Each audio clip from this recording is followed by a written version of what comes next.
এই সময়ত আপোনালোকক আমি দিব ওলাইছোঁ এক ব্ৰেকিং নিউজ। মোৰ পিছফালে যে আপোনালোকে দেখিবলৈ পাইছে, এয়া হ'ল মহাবীৰ একুৱা। মই সতীৰ্থক দেখাবলৈ অনুৰোধ জনাইছোঁ। এয়া হ'ল জুবিন গাৰ্গৰ হত্যাকাণ্ডৰ লগত জড়িত যিগৰাকী ব্যক্তি আছিলে, সেই ব্যক্তিগৰাকীৰ এয়া হ'ল মহাবীৰ একুৱা। সিদ্ধাৰ্থ শৰ্মাৰ এয়া হ'ল মহাবীৰ একুৱা। এই কোম্পানীটো আমি বিশেষ সূত্ৰে পোৱা খবৰ অনুসৰি এই কোম্পানীটো মহামান্য আদালতে বন্ধ কৰি থৈছিল যদিও সংগোপনে এই কোম্পানীটো বৰ্তমানে চলি আছে। আমি এক বিশেষ সূত্ৰে পোৱা খবৰ অনুসৰি এই কোম্পানীটোত আহি আজি উপস্থিত হৈছোঁ আৰু এই ব্ৰেকিং নিউজ আপোনালোকক দিব ওলাইছোঁ। মহামান্য আদালতক ভেউচালি কৰি এই কোম্পানীটো এতিয়াও চলি আছে। মই কিছু ভিজুৱেল আপোনালোকক দেখুৱাবলৈ বিচাৰিছোঁ, যিখিনি কিছু সময় আগত আমি আহি পোৱাৰ লগে লগে ইয়াতে যিগৰাকী ছিকিউৰিটি গাৰ্ড আছিলে, সেই ছিকিউৰিটি গাৰ্ডগৰাকীৰ মুখেৰে আমি যিখিনি কথা জানিবলৈ পাইছোঁ যে এই কোম্পানীটো বিগত কিছুদিনৰ পৰা চলি আছে আৰু মহামান্য আদালতৰ নিৰ্দেশনাক ভেউচালি কৰি এই কোম্পানীটো কেনেকৈ চলি আছে প্ৰথমতে শুনি লওক।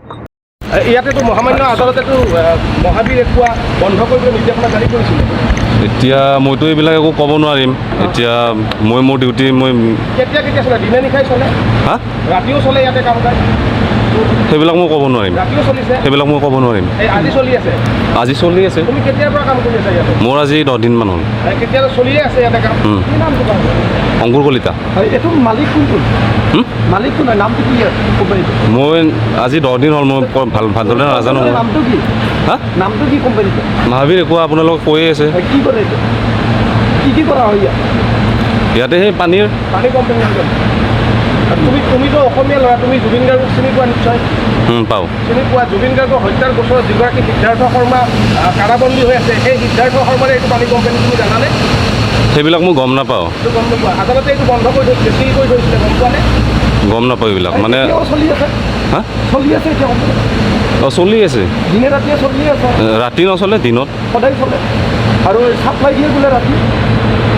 ৰাতি সেইবিলাক মই একো নাজানো, কাৰণ ৰাতি ডিউটি থাকিলে গেট টেট খোলা নহয়, এইবিলাক মানুহ চানুহ নাহে। ইয়াত সোমাব পাৰিমনে? ইয়াতে সোমাব নোৱাৰিব এতিয়া। কিহৰ কাৰণে? এতিয়া সেই আৰু মই পাৰ্মিশ্যন নোপোৱাকৈ খুলি দিব নোৱাৰিম। থকা বুলি ক'লে আছে ৰ'ব।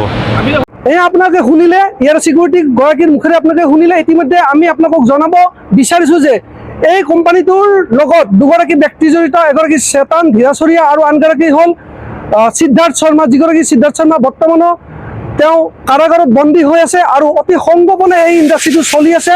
এইটো এটা পানীৰ উদ্যোগ হয়, এইটো পানী ফেক্টৰী হয়, যিটো দক্ষিণ কামৰূপৰ ছাতাবাৰী যি ইণ্ডাষ্ট্ৰিয়েল পাৰ্ক আছে, এই পাৰ্কত এই ইণ্ডাষ্ট্ৰিটো বৰ্তমানে চলি আছে। সেয়ে মই ক'ব বিচাৰিছোঁ এক ব্ৰেকিং নিউজ।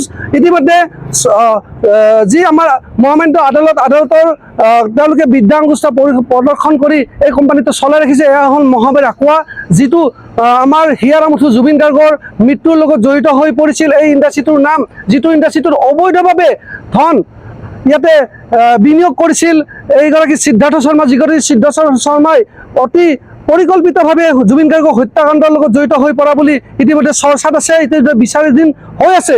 সেই জুবিন গাৰ্গৰ হত্যাকাণ্ডৰ লগত জড়িত এইটো একুৱাগাৰ্ড ইতিমধ্যে বন্ধ কৰিছিল যদিও মহামান্য আদালতে কিন্তু অতি সংগোপনে এই ইণ্ডাষ্ট্ৰিটো চলি থকা আমি গম পাইছোঁ। আৰু ইয়াৰে কিছুসংখ্যক ব্যক্তিৰ মুখেৰে আমি জানিব পৰা মতে এই ইণ্ডাষ্ট্ৰিটো নিশাৰ ভাগত অতি বেছিকৈ ইয়াতে চলে। ইয়াতে বহু গাড়ী ইয়াতে আহি আদান প্ৰদান হয়। ইয়াৰ পৰা নিশাৰ ভাগত বহুতো গাড়ীৰে ইয়াৰে পানীৰ বটলসমূহ ছাপ্লাই কৰা হয়। সেয়ে আমি পুনৰ কৈছোঁ, মহামান্য আদালতৰ যি নিৰ্দেশনা, সেই নিৰ্দেশনা ভেউচালি কৰি সিদ্ধাৰ্থ শৰ্মা আৰু তেওঁৰ যি সতীৰ্থ আছে, এই চেতন বুলি যিগৰাকী সতীৰ্থ আছে, এই সতীৰ্থই সম্পূৰ্ণ আদালতৰ নিৰ্দেশনাক ভেউচালি কৰি এই ইণ্ডাষ্ট্ৰিটো চলি আছে। আৰু এতিয়াও এই ইণ্ডাষ্ট্ৰিটো আমি চলি থকা দেখিবলৈ পাইছোঁ। মই সতীৰ্থক পুনৰ দেখুৱাবলৈ অনুৰোধ জনাইছোঁ, এই ইণ্ডাষ্ট্ৰিটো এতিয়াও চলি আছে। এয়া চাওক মহাবীৰ একুৱাৰ ভিতৰচৰা দৃশ্য। আৰু ইতিমধ্যে আপোনালোকক ইয়াৰ যিগৰাকী ছিকিউৰিটি গাৰ্ড, সেই ছিকিউৰিটি গাৰ্ডগৰাকীৰ মুখেৰে যি আমাৰ আগত কৈছে যে এই ইণ্ডাষ্ট্ৰিটো চলিছে, এই চাওক আপোনালোকে দেখিবলৈ পাইছে ভিতৰত মানুহৰ যি সমাগম, তেওঁলোকৰ যি ৱৰ্কাৰৰ সমাগম, গাড়ী এখন দেখিবলৈ পাইছে আপোনালোকে। আমি দেখুৱাবলৈ চেষ্টা কৰিছোঁ। এয়া হ'ল মহাবীৰ একুৱাৰ যি ছয়গাঁও স্থিত যি ছাতাবাৰী যি ইণ্ডাষ্ট্ৰিয়েল পাৰ্ক আছে, এই পাৰ্কৰ ভিতৰত যিটো মহাবীৰ একুৱা আছে মই দেখুৱাবলৈ চেষ্টা কৰিছোঁ। এয়া হ'ল জুবিন গাৰ্গ হত্যাকাৰী যিগৰাকী সিদ্ধাৰ্থ শৰ্মাৰ যিগৰাকী সতীৰ্থ চেতন বুলি যিগৰাকী ব্যক্তি আছে, তেওঁ আৰু সিদ্ধাৰ্থ শৰ্মাৰ দ্বাৰা নিৰ্মিত এই উদ্যোগটো, যিটো উদ্যোগত হিয়াৰ আমঠু জুবিন গাৰ্গৰ আমানত ধন ইয়াতে অতি সংগোপনে ইয়াতে মোতায়েন কৰা বুলি ইয়াতে তেওঁৰ আমানত ধন ইয়াতে লগোৱা বুলি এটা অভিযোগ উত্থাপন হৈছিলে আৰু তাৰ বাবে আদালতে এই উদ্যোগটো বন্ধ কৰি পেলাইছিলে।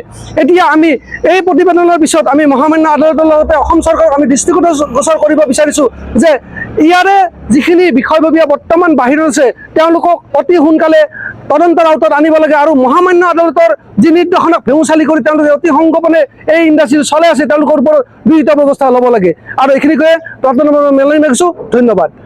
শদিয়াৰ পৰা ধুবুৰীলৈ, বৰাকৰ পৰা ব্ৰহ্মপুত্ৰলৈ সকলোৰে মাজত চিনাকি এটা নাম প্ৰাতঃ টাইম।